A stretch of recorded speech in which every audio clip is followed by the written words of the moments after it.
We end up going on some of the worst roads in Australia, in some of the oldest trucks around, but we still manage to do a good job and enjoy it. Russell's latest mission, trucking a rickety mobile building to a remote station. We've got a few tricks up our sleeve and we're going to be pulling all of them out to get the second-hand building to where it's got to go without any carnage. We're going to put this cup on there. We're going to close the door now, and when we get to the other side of Hart's Bluff, we'll open the door and see it's still there. We'll head on out of town. 53 metres of road train on 62 tyres. Well, we're just leaving Alice Springs now. Got the McDonnell Ranges off to our left. Beyond the ranges lies the desert. Russell's driving into it alone and in the height of summer. Outside, it's 40 degrees plus, and Russell's old truck has no air conditioner. In these blistering temperatures, tyres are a constant worry.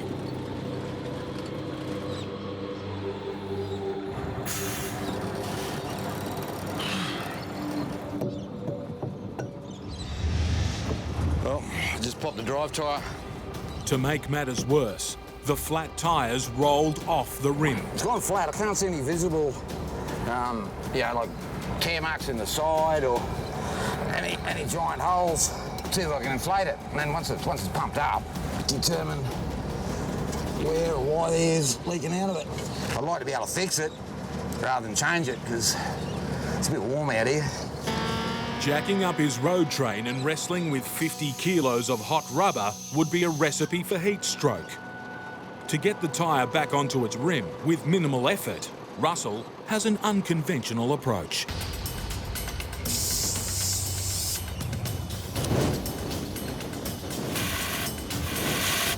He may look like an angry pyromaniac, but Russell's got science behind him. The air consumed by the fire should suck the tyre onto the rim. But it's not working. But normally I just put a spray of that around when it's not that hot. Just light it, draws its air from the inside, and poof, the tyre seals.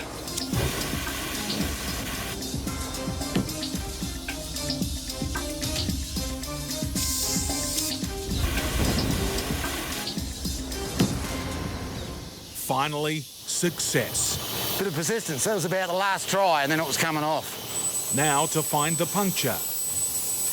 We can hear it now quite clearly. The hole in the back here. Something in there. I'll dig that out first and see what I can see. Wouldn't read about it. It's an old plug. It's an old repair job that's come apart. Tyre's nearly at the end of its life anyway, so we just do something to get it through. He hopes a new plug will fix it.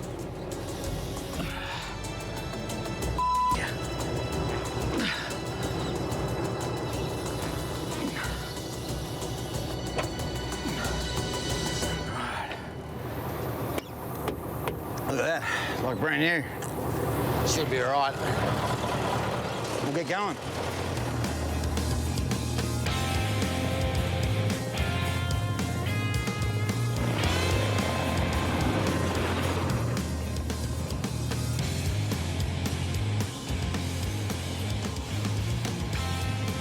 Russell and his patch tyre are about to hit the hard part of this journey. It's only about 58 k's from here to Hart's Bluff. And it's about another 30 odd k's after that we've got to go, but this 58 k's could kill this demountable. The rocky road ahead will push his worn-out tyres and his worn-out load to breaking point. I'm going to have to take them down to about 40 odd, and that should give this Hart a smooth ride in. Less air in the tyres will cushion the blows from the road.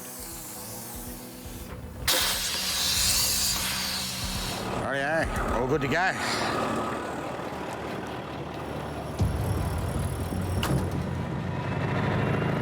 Until now, Russell's coffee cup has hung in there. But the road ahead is notorious for breaking more than just china. Tyre tracks means it's gone bull dusty, it's chopped up. Holes in the road surface fill with fine dust. These bull dust holes are little surprises. You don't know how deep they are, and that's hitting them too fast. It's the sort of thing that's going to cause damage to the heart. His load, outside and in, is relying on him being at the top of his game. I'm still pretty confident that cup we positioned back there for a joke is still all right. Now, a dry creek bed to negotiate. A few overhanging trees here. We're just going to have to pick the right line. We've got to sort of take it out wide, make sure that the demountable building doesn't collect one of the tree branches overhead.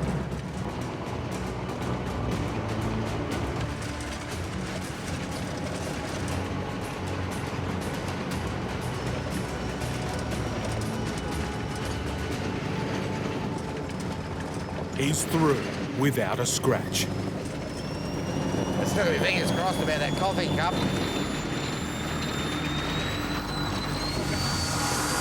It's just coming on sunset. We're just sort of coming into Haas Bluff now. He's nearing his drop-off point. Just about to get up to where we're going to camp. There's a nice breeze, and I'm looking forward to a nice view in the morning. It's not the view he had in mind. Must have leaked. But that's not the half of it. Further back, more carnage from the road. Yeah, what we've had here is a wheel bearing, like collapse. Won't be able to travel with this thing. The nearest workshop is over 200 kilometres away. Russell will need all his bush mechanic skills to drive away from this one. I'll give it a quick squirt of air and then we might be all right. While he hopes the flat is a minor repair, the wheel bearing is not. To fix this problem, he needs to first unload the hut. Out here, the only way to do that is with his loader. It's a tricky operation. He has to make sure he gets the forks in exactly the right spot. Balancing a 6-ton, 14-metre hut on 2 forks is an extremely risky manoeuvre.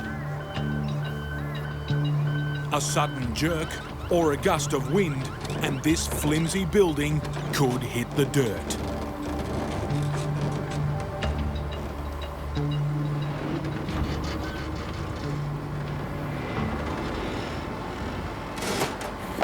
Perfect.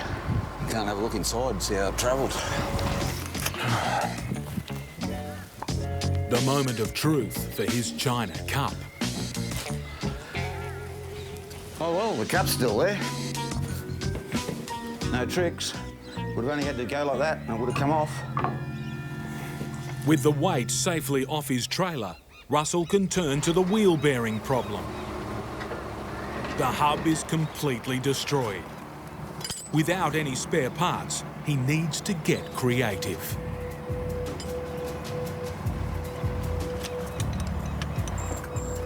Working on his own in over 40-degree heat, Russell's just about had it.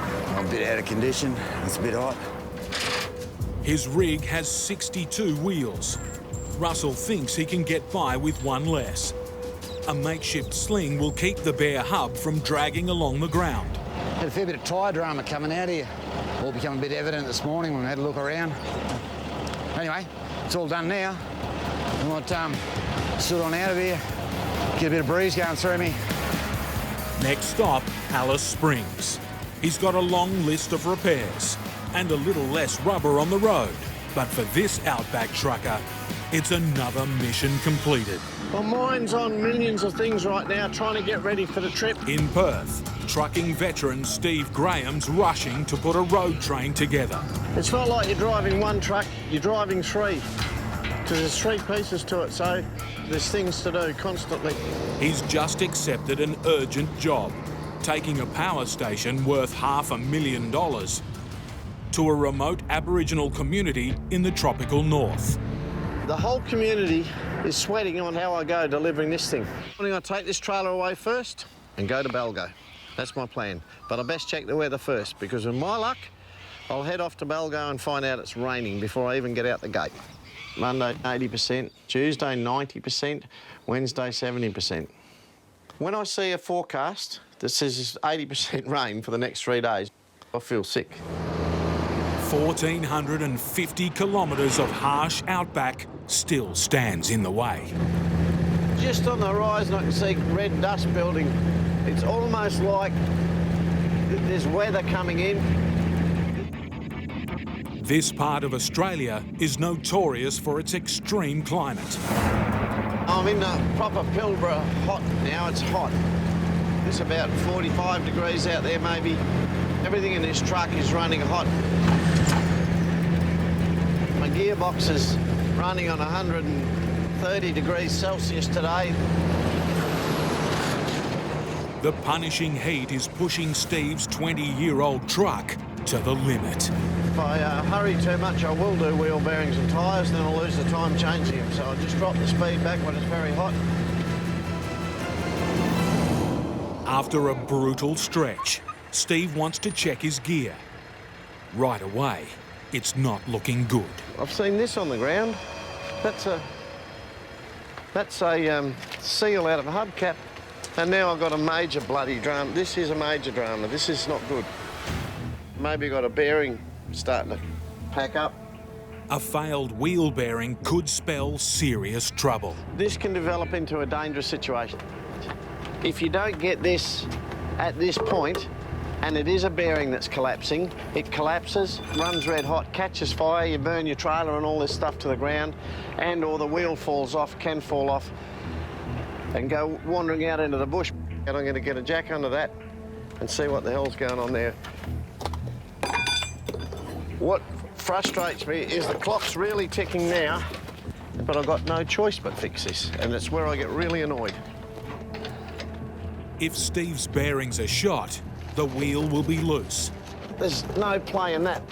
For the first time on this run, Steve has caught a break. The wheel bearing is intact. But to keep it that way, he needs to replace the broken hubcap. Cap there, that's the cap. That's what's left. That's where that lives. It's a good thing we're not on the dirt. That'll do her, I reckon. Steve's about to get going when he spots another problem. Looks like it's got some sort of fluid coming out of it, that genset. But I'm hoping it's diesel. I think it's diesel, which is spraying back all over the crane. I noticed a bit of dampness, but I didn't realise I had a major leak. Well, I can see a fuel tank. I can see a lot of fuel on the top of it, but the tank's supposed to be sealed. I would like the customer to be happy with this thing before I take it out there. I'll ring them, it's their call.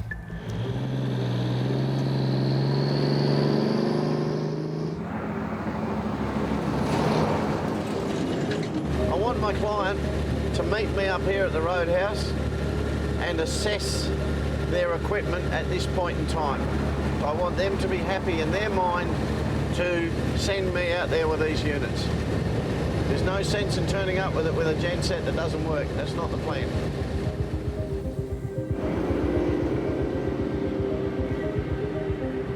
At a remote roadhouse 900 kilometres from Balgo, the client is waiting. He isn't worried about the fuel leak, but something else catches his eye. There's a gaping hole right up the middle of the board. You're joking? No. You probably wouldn't see it when it's sitting on the ground. Well, I never noticed. I didn't realise. I saw the surface it was sitting on. I thought that was the bloody floor. I'm sure we're getting sucking dirt all the way. You come and have a look at this. I don't know if I want to have a look. Steve has driven over 2,000 kilometres with a missing floor. See, you never would have picked it that there was no floor when I loaded the thing. I mean, I'm walking around on it thinking, oh, that's good, that's smart, you know. The switchboard is undamaged, but it won't stay that way if it remains open to the elements. All the dust off the road train's just going to billow up in here and just fill this whole thing up with dust. Bug up all these switches. You wouldn't think they'd let a board go like this if we get that sort of... The switch room needs a floor if it's to survive the Tanami. What's the best way here? Plastic, you reckon? A couple of sheets of timber would do it. This is a few hours, isn't it? Oh, shit, yeah. It's time Steve doesn't have. This has cost us today. I can't take this unit out there with a great open floor space. That switchboard won't be worth sixpence when it gets out there. The repairs mean a detour to the client's yard, a 60-kilometre round trip, and an anxious wait watching the clock and the sky. Well, that's a drastic change of plan. Instead of heading east towards the Tanami, I'm now heading west into Broome. If I miss getting on that road by one day, that's the massive, massive consequences. We'll just sneak in through this mob's yard, going in the back way. How long do you reckon this repair will take? 5 o'clock tonight. With hundreds of kilometres of punishing dirt to plough through, the patch job on the floor has to be done properly. But as time marches on, Steve's window is closing. That's the stuff I'm worried about, and I can hear it crashing and banging. And when I leave here, that's where I'm going. Straight back out there into that. The finishing touches are made. I reckon that's bloody good. Finally, Steve's all set. A last look at the weather map, and it's looking bleak. There's a big storm there. I just hope it doesn't go across the Tanami. Out on the open road, the ground is already saturated. There's a lot of water on the side of the road through here. If that's happened on the Tanami, it'll shut it. Without a doubt. Simple as that. And ahead, the signs are even more threatening. It does make me a little bit nervous looking out the window and seeing those clouds now. He's travelled nearly 3,000 kilometres to get here.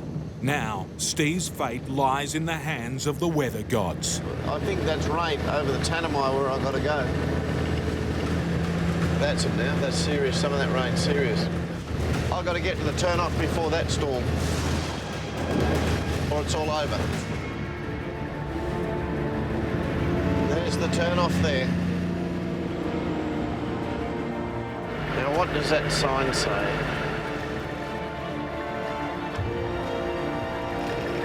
The moment of truth has come, and it is good. It's open to all traffic. Steve's gamble has paid off. Come on, T. But he's not in the clear just yet. That's thunder I'm hearing. It's all right, Teeny. Teeny worries about the thunder.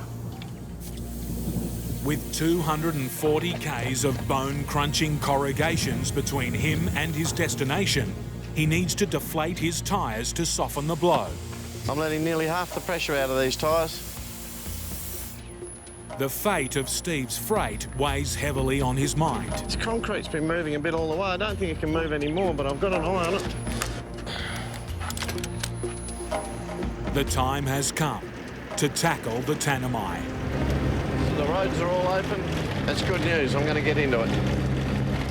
At this time of year, half a metre of rain can fall in a day. Steve needs to put the hammer down.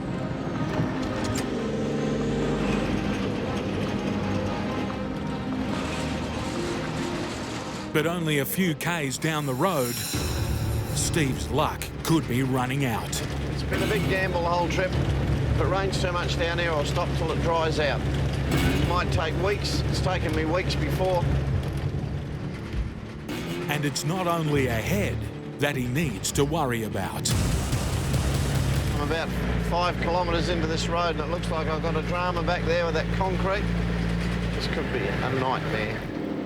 With the wet season imminent, there are no other truckers out here. Steve's alone.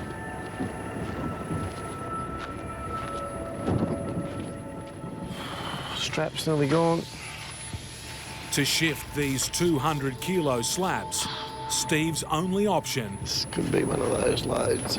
is his own bare hands.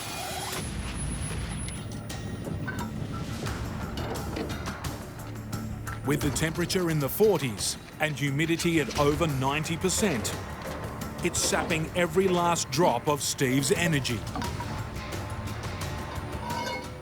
and patience. sake. It's the business. No good sooking about it. Just deal with it.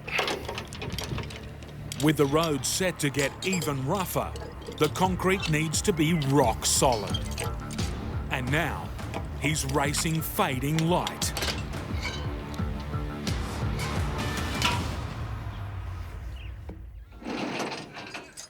Next morning, a problem load, a damaging road, and a bad weather forecast are all troubling Steve. But you never take the Tanami lightly. You never know what you're going to get. No matter how many trips you do out this road and other roads like it, there's no getting away from the fact that this is hard, lonely country. But there's company Steve can always count on. Corrugations. And Steve's struggling to keep a close eye on his concrete. This road's been shaken and rattled them a bit. Got no idea what's going on back there.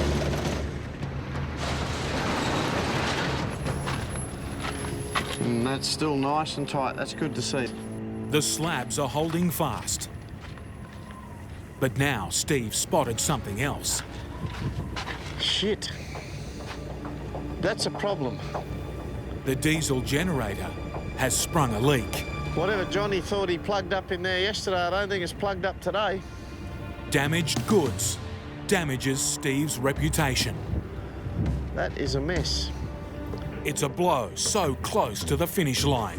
Got 30 k's to go in there. I'm inclined to not even open that cabinet door. I'm going to go to Balgo with it and sort it out there.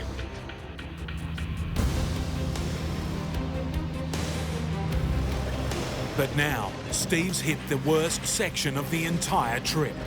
Corrugations are the one thing that sends every truck driver spare. Threatening to make the spill even worse. All I can do is walk this load in.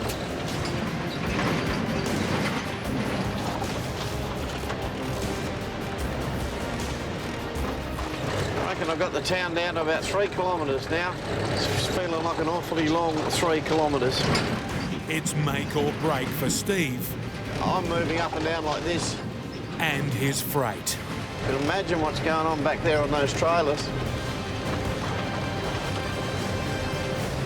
All right, I'm here.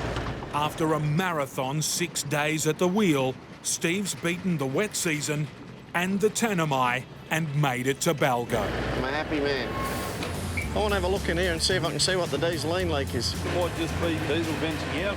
I don't think there's anything to concern about. There's no major Obvious hemorrhages. That's beautiful, mate. Thank you. No worries, Cobber. I'm glad you got it. But there's one last check. You're going to grab a spanner, look in that container. This is when I'll go quiet. Before Steve Graham can call job done.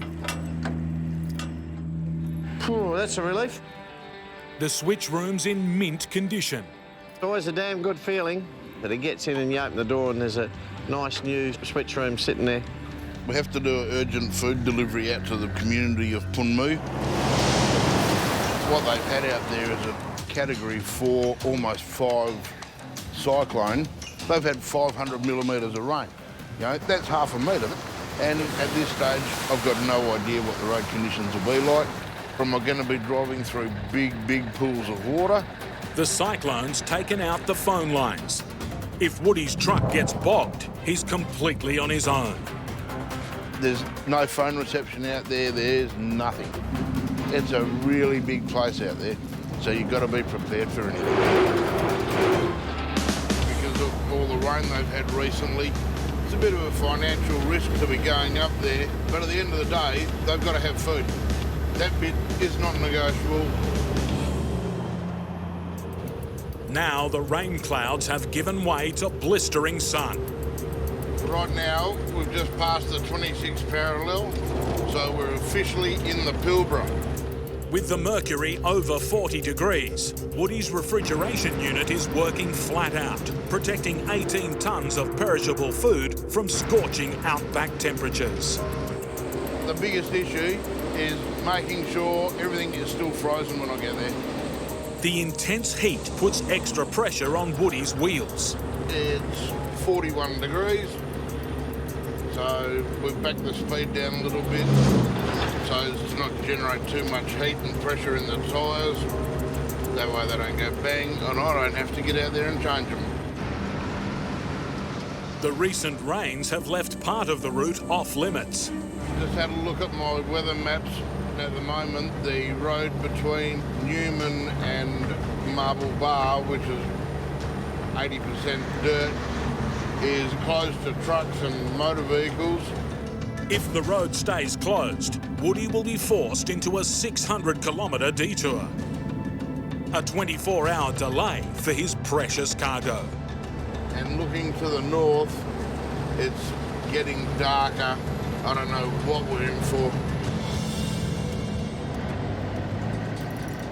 Reaching the turn-off to Punmu, Woody gets a lucky break. It seems main roads have opened the road to high-clearance four-wheel drives and trucks only, but it's subject to flash flooding, so there's obviously been a bit of rain somewhere.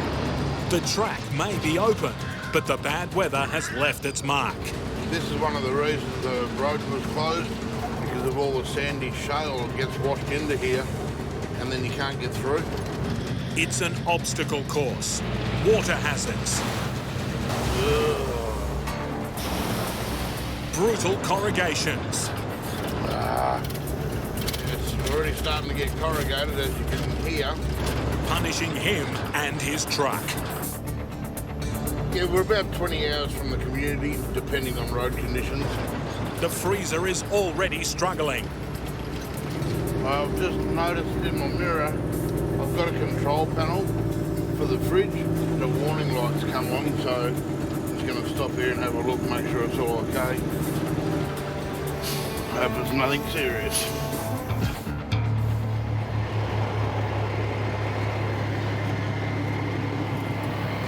What it's done, it's got a loose belt. Woody needs to get it running again, and fast. The evaporator inside the unit would have thawed out. If his freezer unit packs it in, the trailer load of fresh food will be destroyed. Okay, I've just got to adjust the main drive belt for the fan, for the evaporator and the condenser. The fan belt has slipped, jarred by brutal corrugations. Woody needs to muscle it back in place.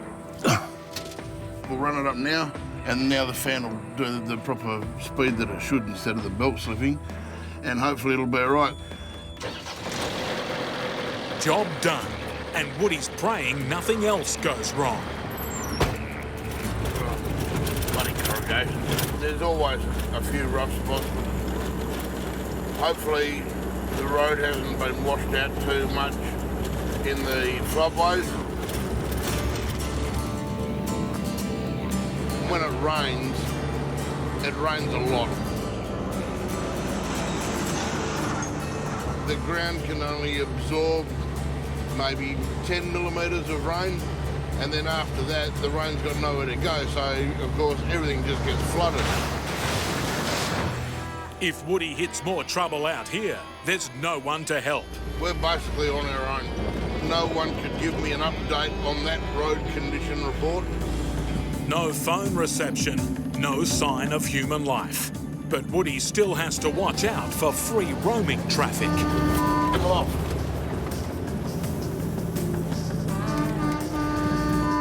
Cows. The cattle tend to hang out in the floodways where all the trees and the shade is, but they see the truck coming and they have to get from that side of the road to this side of the road so they can watch it drive past. I don't know why they do that. Some of them are just dumb as a box of rocks. Up ahead, a welcome sight. A work crew is repairing the recent cyclone damage to the track. We've just turned onto the road itself, which is all dirt, and it's obviously rained a lot out here because, as you can see, there's a grader and a roller, and there'll be a water truck out here.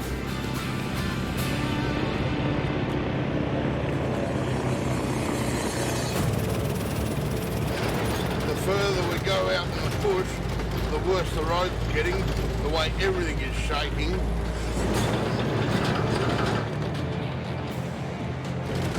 With each kilometre, the road deteriorates. We're doing 25 kilometres an hour. In some spots even slower. It's going to take forever. Hard on your back and your arms because the steering wheel's always shaking. And it doesn't matter which bit of the road you drive on because most of it's been washed away.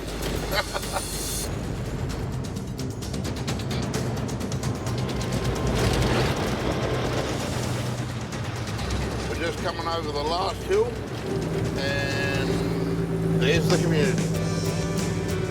So we've made it.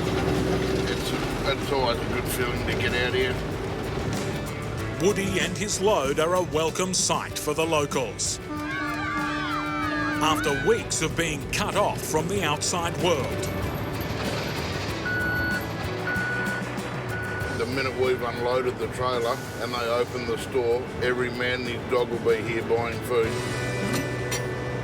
We'll have a bit of a look and see how everything's travelled. The load looks okay. Righto. But after the bashing his freezer unit took, Woody's not sure if the frozen food has survived the trip.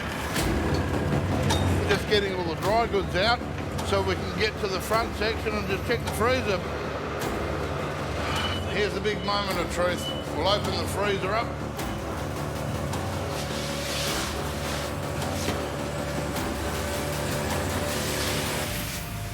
Yep, it's cold.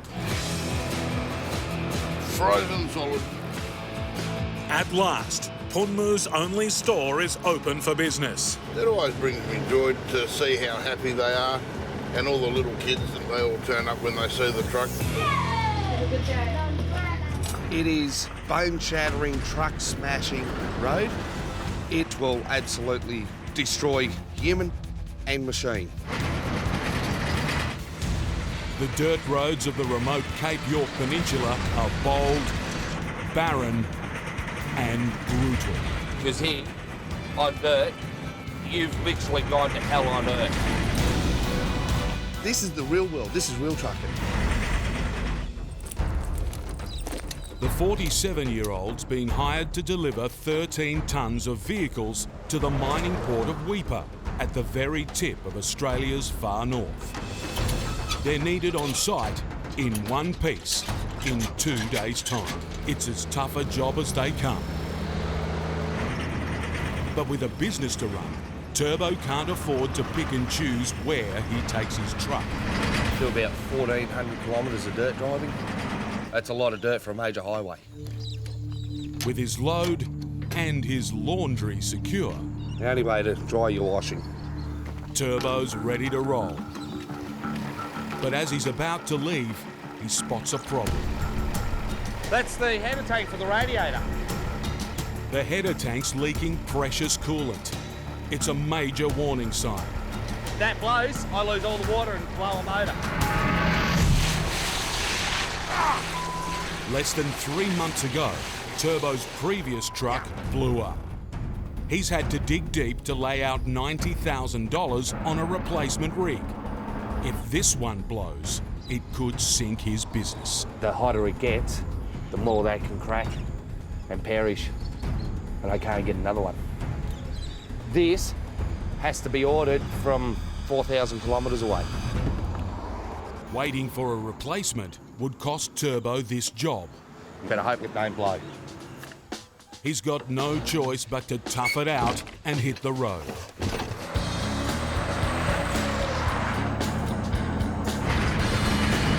With 1,900 kilometres of hot, bone-shaking road ahead, the last thing Turbo needs is mechanical headaches. That header tank is always going to play on my mind until I replace it. He'll have to go steady or risk losing his livelihood. I'm not going to push it. I'm not going to be stupid about it. His tyres are smashing into millions of corrugations. Bumps in the road that grow worse every time a vehicle passes over them. With his truck already leaking precious coolant, Turbo must back off. If I go flat out, all it's going to do is just absolutely destroy the truck. It's going to destroy me. definitely do some major damage to the vehicle on the back. Probably even lose one. On the bone-dry track, there's another potentially lethal danger. The issue that you've got is when we got these things coming. Powdery dirt, or bull dust, means Turbo can't see what's coming his way. We basically drive blind. In the last 8 years, 12 people have died attempting to ride this road. With massive trucks reaching closing speeds of 150 kilometres an hour, by the time Turbo spots trouble, it could be too late. Try not to do any damage myself, but because it's the dirt road, it's gonna flick rocks up everywhere. Flying rocks could also mean serious damage for Turbo's $260,000 freight. Smash windscreens. It's not fun. It's not long before Turbo hears a problem. It's either I've popped the tyre or I've broken the windscreen. But before he can pull up and check, there's more trouble. Looks like they're doing roadworks up here somewhere.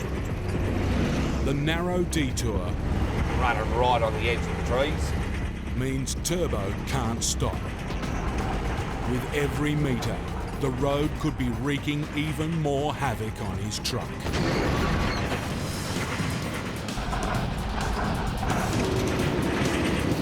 Finally, it's safe to stop and take a look. Once the bull dust settles,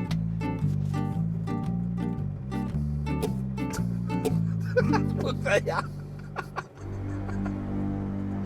behind the cab, there's a worrying sight. Straps have come off. 2 straps on a $60,000 car have been shaken loose by the pounding. If Turbo had gone much further, he could have lost the vehicle. It's been moving that much. With 300 kilometres of dirt still to come, the road is getting worse. I'm doing about 12k an hour. His whole rig's taking a beating. A constant worry is Turbo's leaking radiator tank.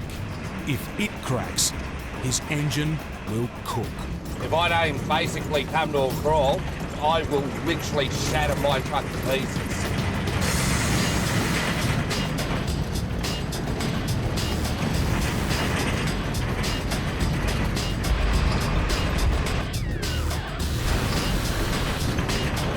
After 10 hours of torture, finally, Turbo's reached his overnight camp. Before he can relax, he wants to check his freight. On the rear vehicle, Hey, you mother... there's trouble. The violence of the road has shaken off its tailgate. That's bird shit welding. Amazingly, it's clung on underneath the vehicle. Damaged goods aren't good for Turbo's business. But with another punishing day on the dirt tomorrow, he'll have to tough it out and hope his freight can make it in one piece. But with pressure comes mistakes. I'm an idiot. I happened to town out the guy last night. Didn't even think about it. That could be major catastrophe, that, because it's blocking the airflow. But I literally could have cooked the engine. The relentless strain is starting to tell. Getting your load and your rig there in one piece and back, it really tests the driver. But Turbo must stay sharp for the next challenge. A herd of wandering Brahman cattle. Turbo's $90,000 rig is barely worn in. Hitting a 600-kilo animal could wreck it.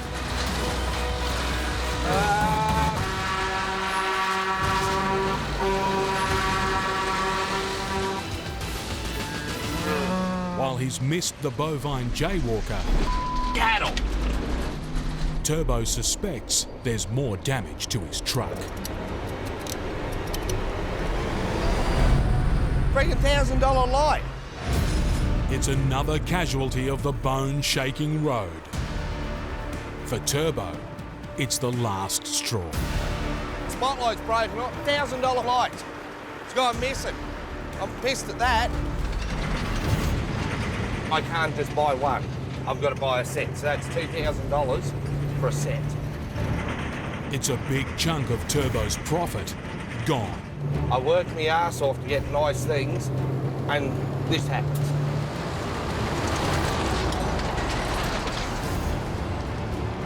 He may have lost one battle, but the war's almost over.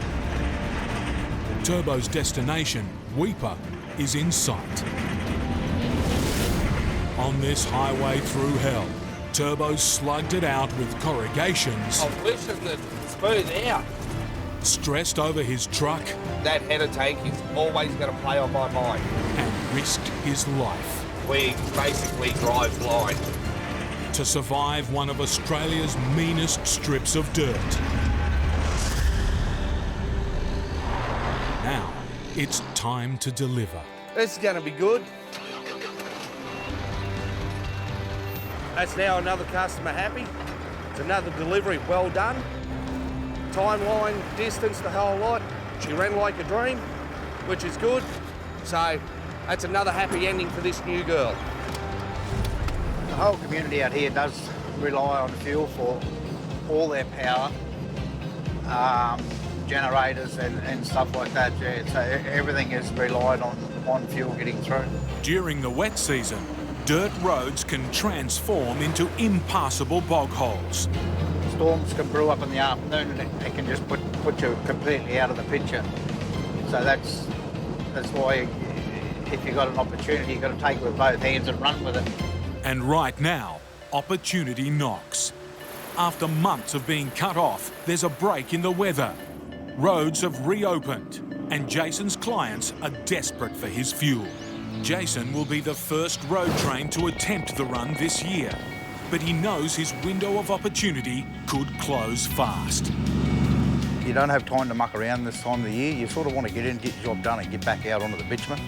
With 93,000 litres of diesel on board, enough to fill 1,500 cars. Everything's good to go. Jason needs to get moving. One thunderstorm and this diesel Mercy Dash could be delayed for weeks.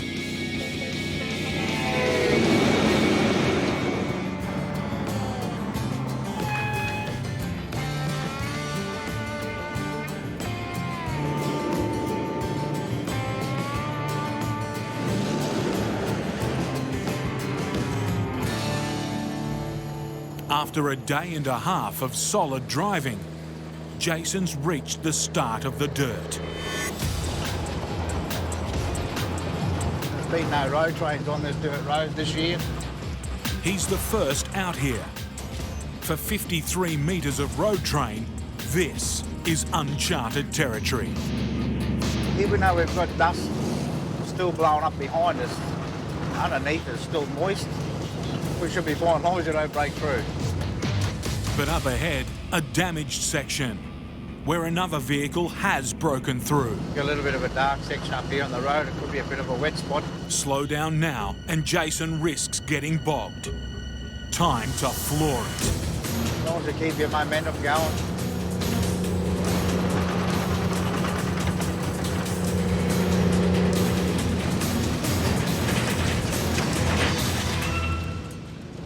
Fairly cut up coming through there, and it was still a bit damp underneath. You can feel the truck sort of half sinking all the time. He's made it to his first fuel drop. Urandangi, population 60. There's a bit of relief there. We've made it in. First stop, the local pub, general store, petrol station and post office, all run by Pam Forster. G'day Pam, how are you? It's so good to see you. Yay. Oh, at long last, fuel for all of us. Anyway, all right, I'll go and start delivering some fuel around. Great. For Pam, This delivery is the first in 3 months. Everybody's starting to get a little bit low with fuel because we've been flooded on the Northern Territory side now, off and on since before Christmas. Tanks topped up. Next crucial job, Going. I'll just put Jason on for you. getting word from a station manager on the condition of the road ahead. Is that road open or closed over that way? Yeah, the only thing is if I get bogged on this other bog hole over here, I've got nothing to pull me out. I'll give you a call before I leave here. Excellent, mate. Thank you. Righto, Ryan. Bye, mate. Bye. What's the river doing? It's at 0.8.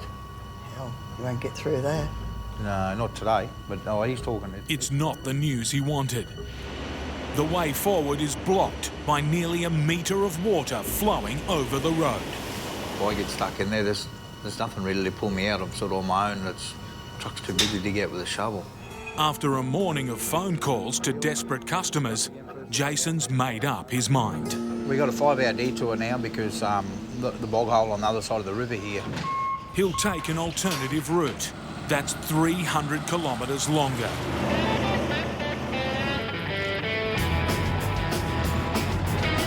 At the end of this detour, there's another river crossing.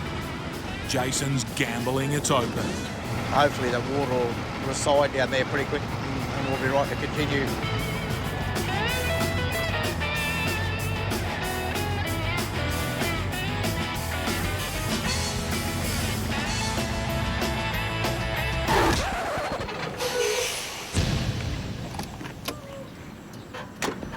The local council have declared the road ahead impassable. There's still water over the bridge up there, mate. Is there? Yeah, mate.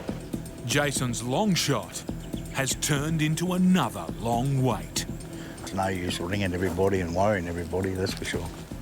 So you just sit and you just wait. That's all you can do, mate. After waiting and wasting 4 hours, finally, his luck has changed.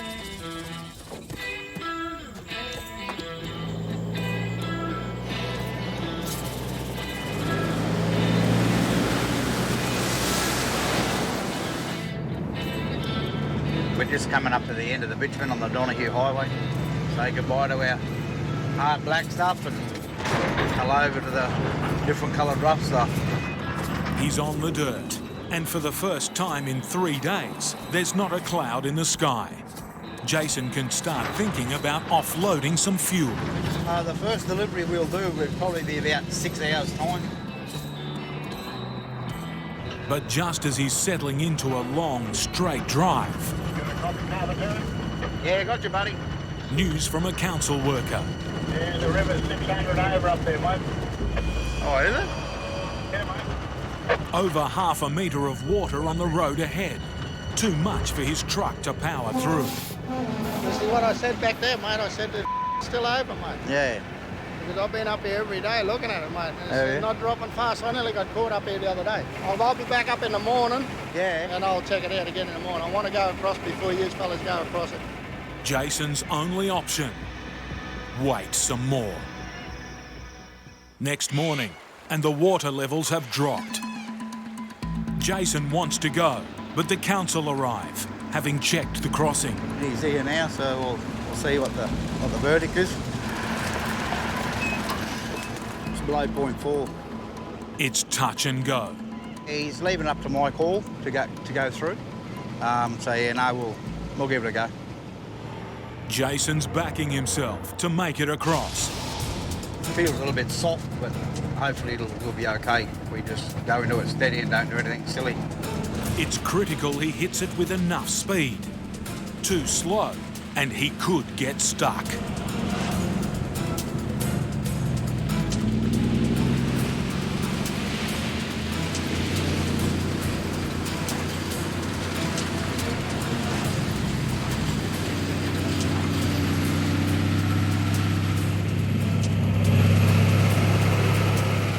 On the slippery climb out of the river, trouble.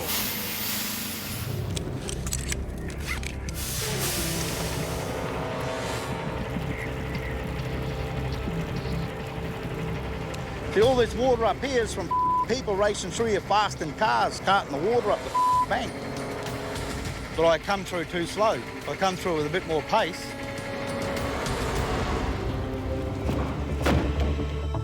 It's a rare low point in 20 years of trucking. This is probably the second time in my career I've ever been stuck.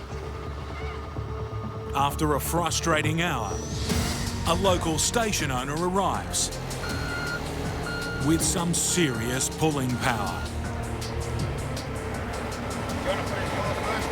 Jason's relying on the stiff bar to hitch up to the grader.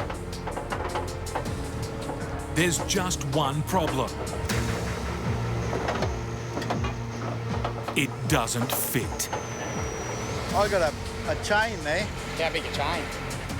Not big at all, and far from ideal for pulling 130 tonnes of bogged road train.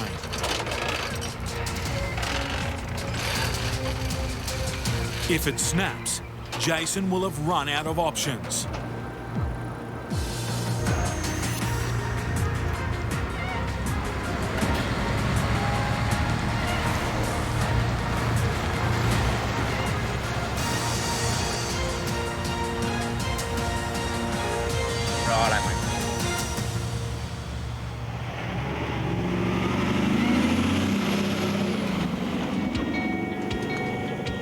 A rough dirt road never felt so good.